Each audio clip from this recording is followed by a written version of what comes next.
dowladda Mareykanka ayaa shaaca ka qaaday inay xayiraadda dhanka socdaalka ku soo rogtay mas'uuliyiin hadda ka tirsan dowladda federaalka Soomaaliya iyo kuwa hore uga tirsanaan jiray oo lagu eedeeyay carqaladaynta geedi socodka dimuqraadiyadda Soomaaliya. Xogayaha arrimaha dibadda ee Mareykanka Antony Blinken ayaa bartiisa Twitterka ku soo qoray geedi socodka dimuqraadiyadda Soomaaliya oo la carqaladeeyay inay ka dhalan karto cawaaqib xumo. Hadalkiisan uu jeediyay ayay ku soo beegmaysaa hal sano markii ay u dhamaatay muddaxileedkiisa madaxweynaha dalka Soomaaliya Maxamed Cabdullaahi Farmaajo.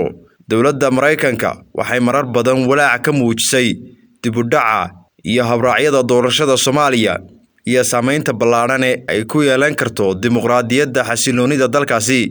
Wadada ugu wanaagsan ee Soomaaliya nabad waarta ay ku hanan karto waa dhamaystirka doorasho la isla wada ogol yahay, ayaa lagu yiri qoraal ka soo baxay waaxda arrimaha dibadda Mareykanka. Mareykanka ayaa ugu baaqay hogaamiyaasha heer qaran iyo heer federaal inay fuliyaan ballanqaadyadii ahaa in hab lagu kalsoonaan karo oo daahfuran lagu soo dhamaystiro hanaanka baarlamaanka marka la gaadho 25 February, taasoo asaas u noqonaysa in dibadda loo taago dowladnimada Soomaaliya.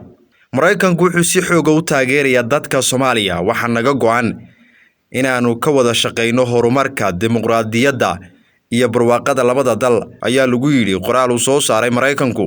Dowladda dalka Mareykanka ayaa baaqyadeedii ku aadan arrimaha doorashooyinka haatan ku bedeshay hanjabaad ka dhana dhammaan madaxda saameynta tooska ku leh doorashooyinka Soomaaliya. Waa haddii doorashada golayaasha baarlamaanka lagu soo dhamaystiri waayo xilligii loo asteeyay ee ah 25 February 2022. bartamihii bishii hore afhayeenka wasaaradda arrimaha dibadda Mareykanka oo luuqad adag ku hadlay ayaa yiri Mareykanku wuxuu diyaar u yahay inuu qaado tallaabada ugu habboon oo ay ka mid tahay xayiraadaha dhanka dalkugalka si looga jawaabo dib u dhaca doorashada iyo tallaabooyinka kale ee carqaladaynaya hufnaanta doorashada Soomaaliya. Ridwaan Salebaan, Arab Sahan TV. dahabshiil oo la jaan qaadaya isbeddelka tiknoolajiyadda kuna fududaynaya hanaanka aad lacag u diri karto waxa uu hadda kuu soo kordhiyay in marka aad lacag dirayso aad ku bixin karto kaarkaaga bangiga dhammaan xarumaha dahabshiil ee qaaradda Yurub. abka dahabshiil oo aad kala soo degi karto Play Store iyo App Store ayaa kuu sahlaya in meel kasta oo aad joogto aad lacagaha si fudud uga diri karto.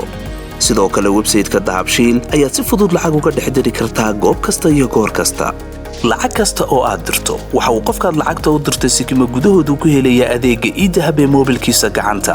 waxa loogu shubi karaa akoonkiisa bangiga dahabshiil amaba waxa uu ka qaadan karaa dhammaan barnaamijyada dahabshiil ee dunida dacaladeeda. dahabshiil hawl fudaydiyahaaga maaliyadeed.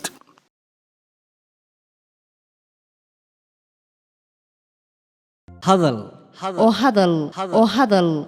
oo ku hadal bishii oo dhan $7 oo kaliya ku darso fariin kasta oo aad dirtaana waa ku bilaash.